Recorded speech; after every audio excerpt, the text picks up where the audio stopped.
Bismillahirrahmanirrahim. Assalamualaikum warahmatullahi wabarakatuh.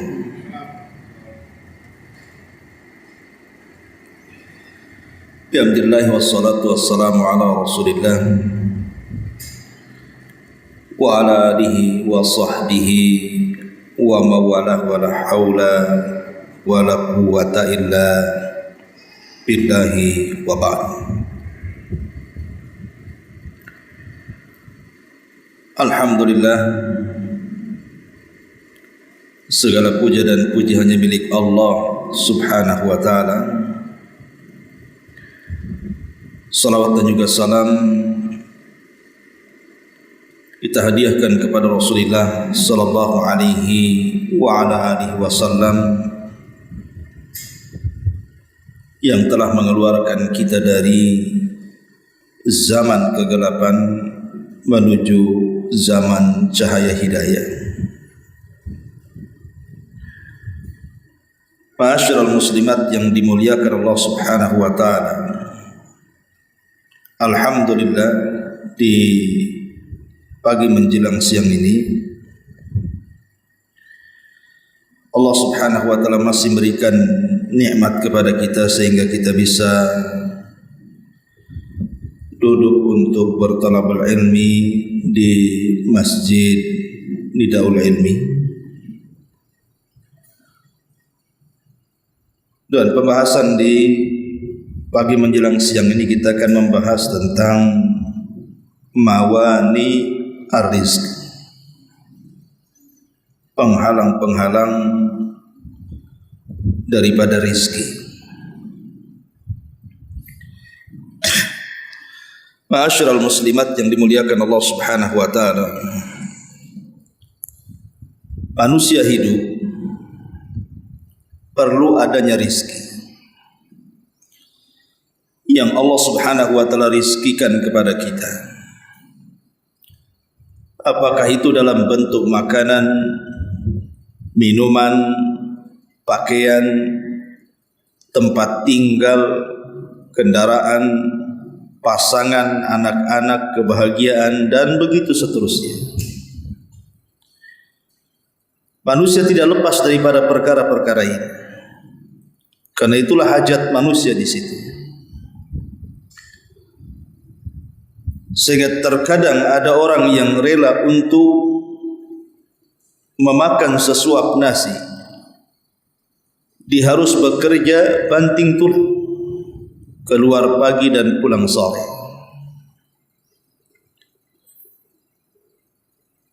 Ma'asyiral muslimat yang dimuliakan Allah subhanahu wa ta'ala, dan semua manusia juga menginginkan rizki yang didapati itu didapati dengan cara mudah dan senantiasa bertambah. Itulah yang diinginkan semua manusia. Tapi tahukah bahwa ada perkara-perkara yang bisa menambah rizki atau sebaliknya bisa menghilangkan rizki? Apa saja perkara yang bisa menambah rizki dan menghilangkan rizki itu? Kita akan bahas satu persatu. Pertama, hal-hal yang bisa menambah rizki dalam kehidupan. Yang pertama, at-taubatu wal istighfar. Perbanyaklah taubat dan istighfar kepada Allah subhanahu wa ta'ala. Disebutkan dalam surah Nuh ayat 10 sampai 11. Kisah tentang Nabi Allah Nuh alaihi salatu wassalam ketika menghadapi kaumnya yang sedang kelaparan karena panjangnya pacaklik yang dialami mereka. Maka Nabi Allah Nuh alaihi salatu wassalam mengatakan, faqultu astaghfiru rabbakum innahu kana ghafara yursilis samaa alaikum midrara wa yumdidkum bi amwali wa banin wa yaj'al lakum jannatin wa yaj'al lakum anhara.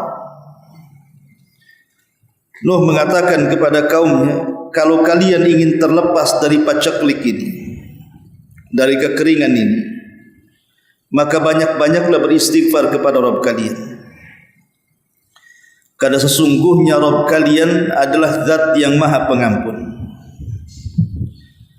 Ketika kalian memperbanyak istighfar, yursilis sama alaikum midrar, maka Allah Subhanahu wa taala akan datang memberikan hujan kepada kalian dengan deras. Lihat bagaimana di sini Nabi Nuh alaihi salatu wassalam memberikan kunci untuk terlepas dari kekeringan dan supaya diturunkan hujan. Maka Nabi Nuh mengatakan, istaghfiru rabbakum, beristighfarlah kalian kepada Rabb kalian. Bahkan bukan hanya yursilis sama alaikum midrar, Allah mengatakan wa yumdidkum bi amwali wa bani, Allah akan banyakkan harta-harta kalian dan keturunan kalian. Ini yang pertama. Kemudian yang kedua, taqwallahi azza wa jalla, senantiasa bertakwa kepada Allah Subhanahu wa taala. Allah Subhanahu wa taala mengatakan dalam surah Talaq ayat keempat, wa man yattaqillaha yaj'al lahu min amrihi yusra. Barang siapa yang bertakwa kepada Allah, Allah akan jadikan setiap perkaranya menjadi mudah. Dan dalam surah Talaq sebelumnya ayat 2 sampai 3-nya, wa man yattaqillah yaj'al lahu makhraja wa yarzuqhu min haitsu la yahtasib. Barang siapa yang bertakwa kepada Allah, maka Allah akan carikan jalan keluar pada setiap kesulitannya. Bahkan Allah akan memberikan rizki dari arah yang dia tidak akan sangka-sangka. Tentu yang dimaksud takwa di sini secara global adalah menjalankan perintah dan menjauhi larangan atas bimbingan Allah Subhanahu wa taala karena mengharap surga dan takut neraka. Ini yang kedua. Yang ketiga, silaturahim. Perbanyak silaturahim, menghubungkan tali dengan kerabat. Nabi sallallahu alaihi wasallam mengatakan, man sarrahu an yubsata lahu fi rizqihi aw yunsa'alahu fi atharihi falyasir rahimah. Barang siapa yang ingin diluaskan rizkinya, dipanjangkan usianya, silahkan bersilaturahim. Lihat bagaimana silaturahim bisa menambah rizki dan memanjangkan usia. Ini yang ketiga. Yang keempat, al-infaq, berinfak atau bersedekah. Nabi sallallahu alaihi wasallam mengatakan dalam sebuah hadis yang dikeluarkan oleh Imam Muslim dari hadis Abi Hurairah radhiyallahu an, Allah Subhanahu wa taala berfirman dalam hadis qudsi, anfiq ya ibna adam unfiq alaika, perbanyaklah sedekah wahai anak Adam, maka hartamu aku akan ganti. Ya, karena Nabi sallallahu alaihi wasallam juga mengatakan ma naqasa min mali sadaqah. Tidak ada harta yang disedekahkan itu berkurang. Tidak ada ibadah harta yang paling agung melebihi kurban. Maka ada kesempatan bagi kita untuk mempersiapkan diri untuk berkorban kepada Allah Subhanahu wa taala. Persiapkan uang terbaik dari sekarang untuk tanggal 10 bulan Dzulhijjah. Itulah ibadah harta yang paling baik dalam setahun, adalah berkurban pada waktunya. Karena dalam kurban itu banyak sedekah di dalamnya. Bersedekah kepada fuqara wal masakin, memberikan hadiah kepada kerabat dan orang-orang yang berhajat, dan begitu seterusnya. Maka sedekah adalah perkara yang bisa menambah rizki. Wa ma anfaqtum min syai'in fa huwa yukhlifu. Apapun yang kalian sedekahkan atau kalian infakkan, maka Allah Subhanahu wa taala pasti akan menggantinya.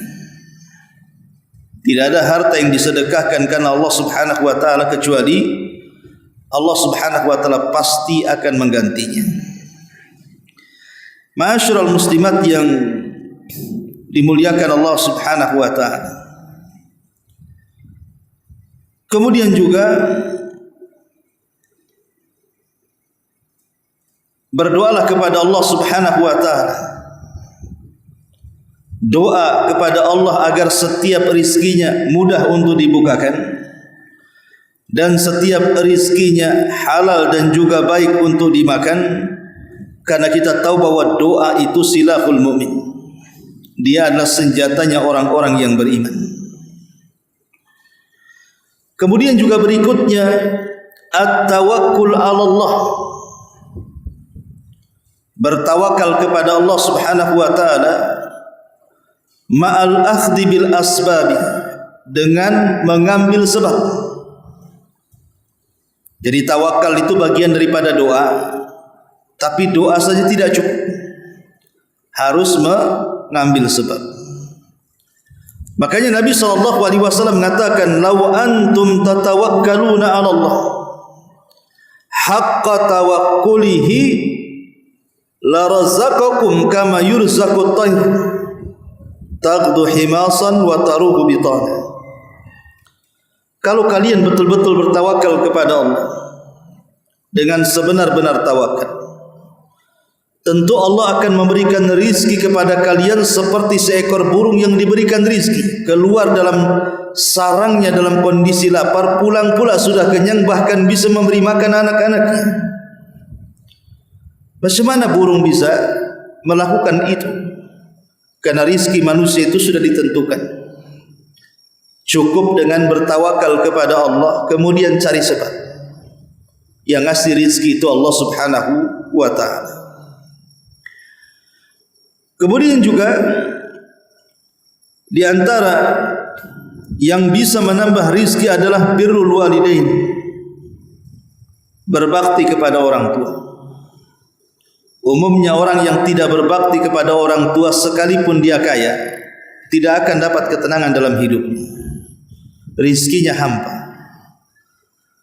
Maka selama kita masih punya orang tua yang masih hidup, berbuat baiklah kepada mereka. Itu kunci rizki yang paling tepat.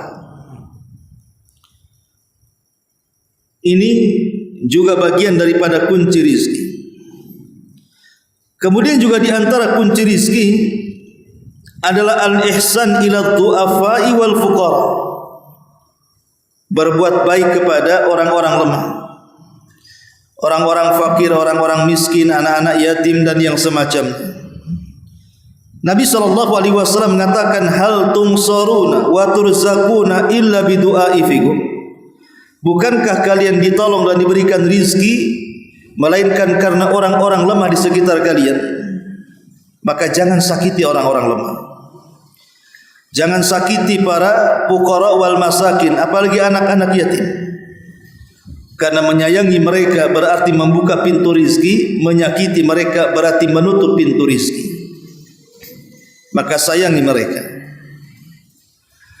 Kemudian juga di antara pintu rizki adalah dengan cara menikah. Bagi yang belum menikah, kalau seandainya mereka ingin dibukakan rizkinya, menikah. Karena menikah juga bagian daripada pembuka pintu rizki. Makanya Allah Subhanahu wa ta'ala mengatakan, iyakunu fuqara yughnihimullahu min fadli wallahu wasi'un alim. Kalau kalian fakir setelah menikah, maka yakinilah Allah akan memberikan kekayaan dari karunia-Nya, karena Allah zat yang maha luas lagi maha mengetahui. Dan yang terakhir tentunya al-istiqamah, berusaha untuk istiqamah. Tentu istiqamah ini bukan perkara mudah, karena istiqamah itu berarti melawan dua musuh sekaligus. Pertama hawa nafsu, dan kedua syaitan. Kalau kita sanggup melawan hawa nafsu, kemudian melawan syaitan, maka kita bisa istiqamah. Tapi kalau kita tidak bisa melawan dua perkara berat ini, maka selamanya kita tidak mungkin istiqamah. Pertama hawa nafsu, dan ini yang paling bahaya, karena dorongan hawa nafsu ini merusak akhlak. Kemudian yang kedua syaitan, dan dorongan syaitan ini merusak agama. Jadi satu sisi dirusak akhlaknya dengan hawa nafsu, sisi lain dirusak agamanya dengan setan. Tapi kalau kita bisa mengalahkan dua musuh kita, maka kita akan terjaga agama dan akhlak kita. Itulah yang disebut dengan istiqamah. Kalau kita bisa istiqamah, maka Allah Subhanahu wa taala berjanji akan memberikan rizki yang luas kepadanya. Ini di antara sebagian kecil pembuka pintu rizki.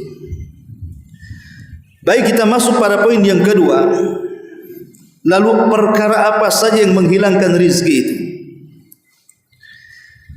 Pertama, yang menghilangkan rizki adalah al-ma'asi wal dzunub, bermaksiat dan banyak melakukan dosa.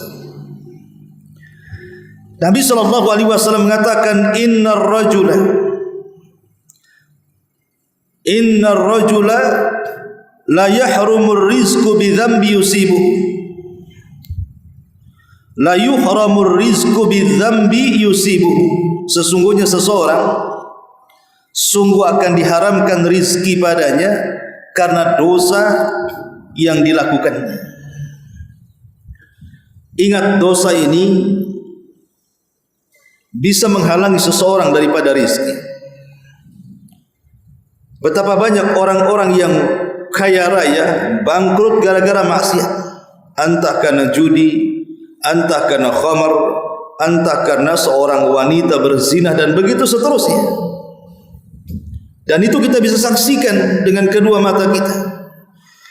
Orang-orang yang tadinya di atas menjadi tumbang, orang-orang yang tadinya kaya menjadi miskin dan kere, dan begitu seterusnya. Itu karena maksiat yang dilakukannya. Maka maksiat itu mencegah adanya rizki. Kemudian yang kedua secara khusus adalah az-zina, melakukan perzinahan. Nabi SAW mengatakan, az-zina yurithul faqra, zina itu bisa mewarisi kefakiran. Ingat, zina itu bisa mewarisi kefakiran. Betapa banyak orang mengeluarkan uang begitu banyak hanya untuk mengejar perempuan yang bukan mahramnya. Belum lagi penyakit yang menular darinya, terkadang menghabiskan biaya untuk perobatannya. Belum lagi menghancurkan keluarganya. Maka zina ini betul-betul mewarisi kefakiran. Maka jauhi zina. Kemudian yang ketiga, ar-riba wa kasbul muharram, riba dan pekerjaan haram. Nabi SAW mengatakan, ma min qaumin yadharu fihimur riba illa ukhidu bis sanati, wa ma min qaumin yadharu fihimur rasya illa ukhidu bir ru'bi. Kata Nabi SAW dalam hadis Amr ibn As radhiyallahu anhu, tidaklah sebuah kaum menyebar padanya dosa riba kecuali Allah Subhanahu wa taala akan kirimkan kesusahan ekonomi di tengah-tengah masyarakat. Entah kekeringan, pacaklik dan yang semacamnya. Dan tidaklah sebuah kaum, kata Rasul, ketika sogok menyogok sudah mulai tersebar di mana-mana, kecuali Allah akan timpakan perasaan takut di tengah-tengah masyarakat. Lihat bagaimana di sini Nabi SAW mengatakan soal bahayanya riba. Dan hari ini manusia dengan riba itu seolah-olah tidak bisa dilepaskan, karena semua orang masuk pada lingkaran riba. Mau tidak mau, suka ataupun tidak suka, di zaman sekarang manusia sulit untuk lepas daripada riba, berhubungan dengan instansi riba, dan begitu seterusnya. Karena sekarang kita lihat yang menguasai ekonomi itu adalah bank-bank konvensional, yang di situ penuh dengan riba. Transaksi, baik kita transfer, baik kita menerima uang, atau transaksi jual beli apapun, tidak lepas daripada dunia perbankan. Seolah-olah kita tidak bisa keluar dari formasi riba ini. Maka kaidah para ulama, kalau memang perkara mungkar itu tidak bisa dihilangkan 100%, maka minimalnya kurangi, jauhi, kalau tidak bisa menghilangkan secara keseluruhan. Ini yang ketiga. Yang keempat, naqsul mikyali wal mizan, mengurang-urang takaran, mengurang-urang ukuran, mengurang-urang timbangan, mengurang-urang timbangan, dan begitu seterusnya. Ini salah satu hilangnya kunci-kunci rizki. Satu hari Nabi SAW mengatakan di hadapan orang-orang Ansar, di hadapan orang-orang Muhajirin. Kata Nabi SAW, ya ma'syaral muhajirin, khamsun idza btulitum bihinna wa a'udzu billahi an tudrikuhun. Wahai orang-orang Muhajirin, 5 perkara jangan sampai menimpa kalian. Kalau sampai menimpa kalian, aku berlindung kepada Allah, mudah-mudahan tidak menimpa kalian. Kemudian Nabi SAW menyebutkan salah satunya adalah lam yangkusil mikyal wal mizan. Tidaklah sebuah kaum mereka mengurang-urang takaran, mengurang-urang timbangan, illa ukhidu bis-sinin wa syiddatil maunati wa jawri sultani alaihim, kecuali Allah Subhanahu wa taala timpakan kekeringan kepada mereka, susahnya ekonomi, dan Allah kirimkan pemimpin-pemimpin zalim kepada mereka. Lihat bagaimana Nabi SAW menyebutkan satu dosa tetapi hukumannya 3. Dosanya 1 tapi azabnya 3. Apa dosa itu? Mengurang-urang takaran, mengurang-urang timbangan, mengurang-urang meteran, curang dalam dagang. Lihat bagaimana Rasul mengatakan, kecuali akan ditimpakan kepada mereka pacaklik, susahnya ekonomi, dan Allah akan kuasakan kepada mereka dengan pemimpin-pemimpin yang zalim. Di negeri kita, 3-tiganya sudah terasa. Kekeringan sudah kita rasakan di negeri kita ini. Kalau sudah datang kekeringan, sawah-sawah kering, jalan-jalan retak, sudah tidak bisa ditanam. Susahnya ekonomi, sudah kita bisa melihat ribuan orang yang mencari kerja berjubel, tapi hanya sedikit yang diterima. Kemudian pemimpin-pemimpin yang zalim, yang mengambil hak rakyat, tapi rakyat tidak memiliki hak untuk mengambil haknya. Kenapa kemudian 3-tiganya ada di negeri kita ini? Jangan-jangan salah satunya karena mental masyarakat negeri kita ini masih suka curang dalam dagang, masih suka mengurang-urang takaran, mengurang-urang timbangan, mengurang-urang meteran, suka berdusta dalam dagangan, main riba dalam dagangan, main zalim dalam dagangan. Maka wajar kalau seandainya 3 azab ini Allah kuasakan kepada kita. Ini yang keempat. Yang kelima, qat'ur rahim, memutus hubungan silaturahim. Kemudian yang keenam, seseorang tidak bertawakal kepada Allah dan tidak mengambil sebab, atau sebaliknya hanya tawakal saja tapi tidak mengambil sebab, maka ini juga percuma. Datang ke masjid, salat duha, kemudian berdoa, ya Allah berikan rumah, ya Allah berikan tanah, ya Allah berikan uang, ya Allah berikan makan. Allah beri, tidak akan diberi, karena tawakal saja tidak cukup. Setelah dia salat duha, berdoa, keluar cari uang, nanti Allah akan tunjukkan arah mencari uangnya. Tapi kalau hanya berdoa saja tidak mengambil sebab, percuma, tidak akan membuka rizki. Walaupun dia tahajud sampai hitam dahinya, kalau dia hanya berdoa saja tidak mencari sebab, maka selamanya Allah tidak akan kabulkan doa-doanya. Tawakal saja tidak cukup, harus mengambil sebab. Kemudian yang nomor 7, kufrun ni'am, kufur terhadap nikmat yang Allah anugerahkan kepada kita.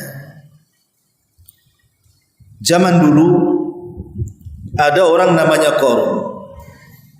Qarun ini kalau mengacu kepada kisah-kisah Israiliyat, dulunya orang fakir tetapi cerdas, dicintai Bani Israel karena keahliannya mampu membaca Taurat dengan suara merdu.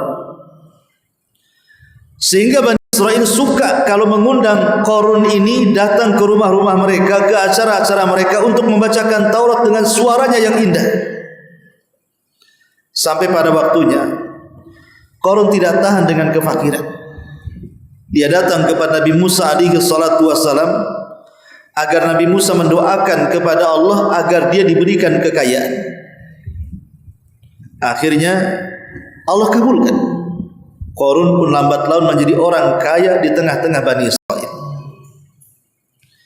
Setelah Qarun kaya raya, bahkan tidak ada orang yang lebih kaya di zaman itu melebihi Qarun, bahkan boleh jadi sampai hari ini. Akhirnya Qarun pun lupa diri. Dia tidak mengakui bahwa nikmat itu datang dari Allah Subhanahu wa taala.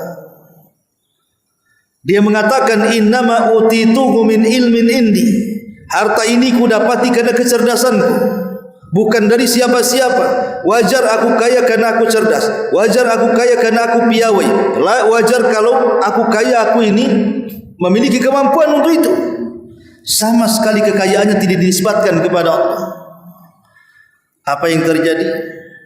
Allah mengatakan, fa khasafna bihi wa bidarihil ardh, kami tenggelamkan Qarun dan seluruh kekayaannya ke dasar bumi.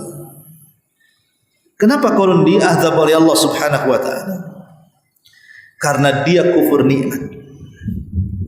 Dia kufur bahwa nikmat itu datang dari dia padahal Allah yang memberikannya. Maka salah satu penghalang rizki adalah kufur nikmat. Kebalikannya syukur nikmat akan menambah rizki. La in syakartum la azidannakum, kalau kalian syukur kami akan tambah. Kemudian yang nomor 8, al-bukhlu wa adamu hubbil infaq, bakhil, kikir, pelit, medit, ya, dan yang semacamnya. Maka orang yang tidak hobi infak, orang yang tidak suka sedekah, orang yang enggan mendermakan hartanya, maka itu kunci daripada kunci-kunci terhalangnya rizki. Tapi ingat bahwa infak sendiri ketika kita bersedekah jangan diniatkan untuk menambah rizki. Tetap niat utamanya adalah karena Allah.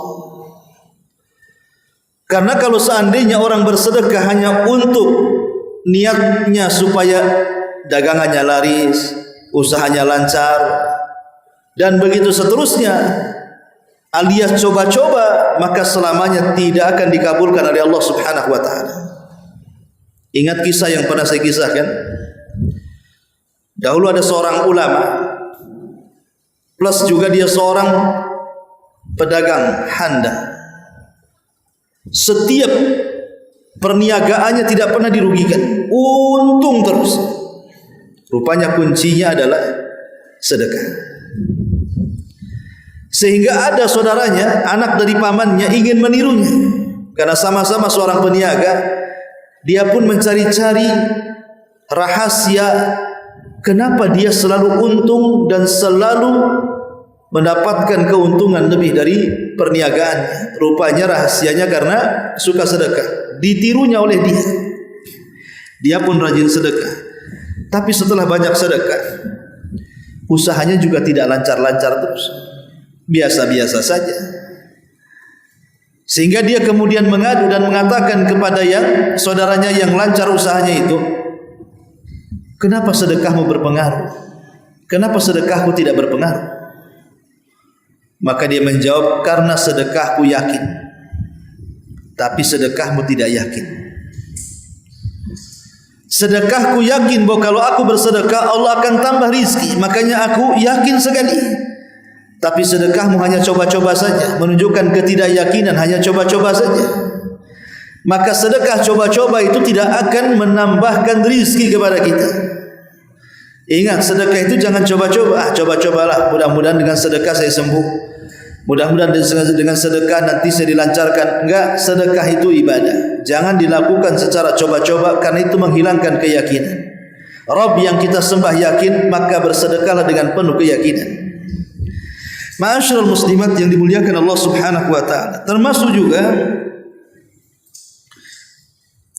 yang nomor 9, at-tahawun fi ba'dil amal allati tusab bi annaha syirk. Bermudah-mudah melakukan sebagian amal yang terkadang amalan itu bisa saja menjerumuskan kepada kesyirikan. Bermudah-mudah melakukan perbuatan yang di dalamnya terkandung kesyirikan. Contoh, bersumpah kepada selain Allah, menyembelih kepada selain Allah, meyakini bahwa di sana ada selain Allah yang mendatangkan manfaat atau mencegah madarat, datang kepada dukun, datang kepada peramal, datang kepada orang-orang pintar, kemudian membeli jimat, tangkal dan yang semacamnya, itu tidak mendatangkan rizki. Betapa banyak orang yang datang ke dukun ditipu. Bukan dia yang kaya, dukunnya yang kaya. Kan banyak tuh dukun penipu, memeras pasiennya kan Bu, setelah miskin ditinggalkannya atau terkadang dibunuh. Dan itu kita saksikan di negeri kita ini, orang yang ditipu oleh para pengganda uang. Padahal yang berganda itu bukan uang dia, uang dukunnya kan. Ada orang yang jual jimat tangkal, mengatakan nih jimat kalau kau beli bisa kaya raya. Harusnya orang yang pertama kaya yang jual jimat itulah harusnya. Tapi itu semua adalah praktek perdukunan yang membohongi kekayaan. Maka jauhi praktek-praktek seperti itu, karena itu tidak akan membuka pintu rizki, justru akan menghalangi pintu daripada rizki. Kemudian juga tarku ba'dil wajibat wal faraid, meninggalkan kewajiban, jauh daripada salat, tidak mau kurban padahal mampu, tidak mau puasa Ramadan padahal bisa, tidak mau haji padahal sudah cukup uangnya. Pokoknya ditinggalkan kewajiban dan cenderung kemudian melakukan hal yang diharamkan. Satu ibadah saja ditinggalkan sebenarnya sudah bisa menghalangi rizki, seperti salat umpamanya kan. Orang kalau sudah meninggalkan salat, maka hakikatnya dia telah mencabut kunci-kunci rizki itu. Jadi inilah di antara perkara-perkara yang disebutkan para ulama, perkara-perkara yang membuka pintu rizki dan perkara-perkara yang bisa menghalangi rizki. Kemudian yang perlu dipahami adalah rizki ini kan ada dua macam. Ada rizki yang halal, ada rizki yang tidak halal. Rizki yang tidak halal alias haram itu ada dua jenis. Imma zatnya yang diharamkan, seperti anjing, babi, itu zatnya diharamkan. Atau boleh jadi dari segi usahanya. merampok, mencuri, menipu, zalim. Lah itu semua adalah rizki-rizki yang diharamkan Allah Subhanahu wa taala. Begitu juga rizki yang halal. Rizki halal itu bukan hanya halal zatnya saja, tapi juga halal usahanya.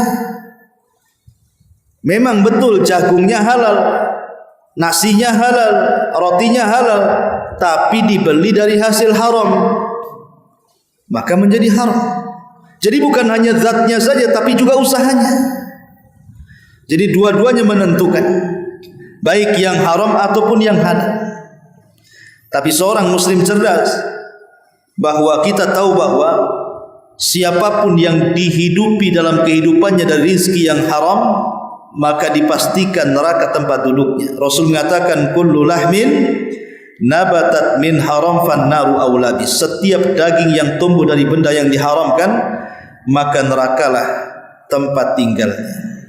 Wallahu alam. Ini diantara perkara mawani'ur rizki, penghalang rizki. Baik, sampai di sini. Sebelum saya tutup, kalau ada yang bertanya silahkan.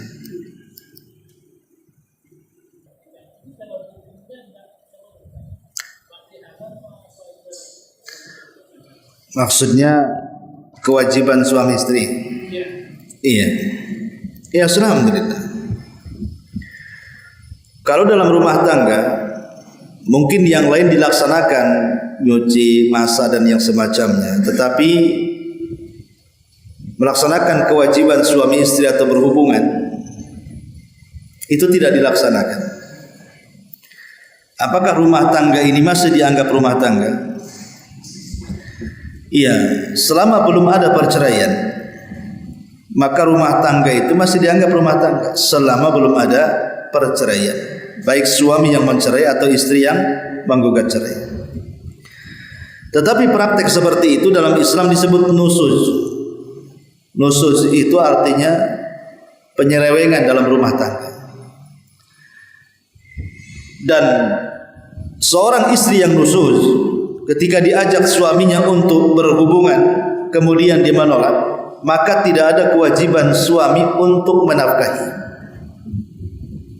walaupun masih dalam satu ikatan rumah tangga. Umpamanya sampai berbulan-bulan istrinya tidak mau melayani suaminya, alasannya tidak tahu, pokoknya menjauh dari suaminya, maka tidak ada kewajiban suami menafkahinya. Tetap dalam satu rangkaian rumah tangga, tapi suami tidak ada kewajiban menafkahinya sampai dia bertobat. Kalau dia bertobat, mau mengakui kesalahannya dan mau kembali melakukan hubungan suami istri, baru pintu tanggung jawab dibuka lagi. Begitu caranya. Itu namanya nusuz dalam Islam. Dan nusuz ini harus nasihati. Makanya Allah mengatakan, wa in takhafu nusuzahunna, kalau engkau takut akan penyelewengan nusuz istrimu, fa'idhuhunna. Pertama nasihati. Enggak bisa Ustaz dinasihati. Fahjuruhunna fil madaji. Fahjuruhunna fil madaji, pisah ranjang. Oh, enggak bisa Ustaz. Wadribuhun, pukul dia dengan pukulan yang tidak berbekas dan bukan di wajah. Kalau juga tidak bisa, maka lakukan di situ perdamaian dengan cara tadi, menghentikan rizkinya, kewajiban suami dihentikan, tidak usah dikasih nafkah. Kalau dia bertobat, alhamdulillah. Kalau enggak, ya tergantung kepada keduanya, mau dipertahankan rumah tangganya dalam kondisi tidak harmonis atau diberhentikan rumah tangganya, kembali ke masing-masing. Wallahu a'lam.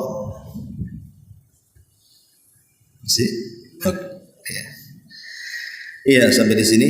Subhanaka bihamdika, asyhadu an la ilaha illa anta, astaghfiruka wa atubu ilaik. Allahu ta'ala alam. Assalamualaikum warahmatullahi wabarakatuh.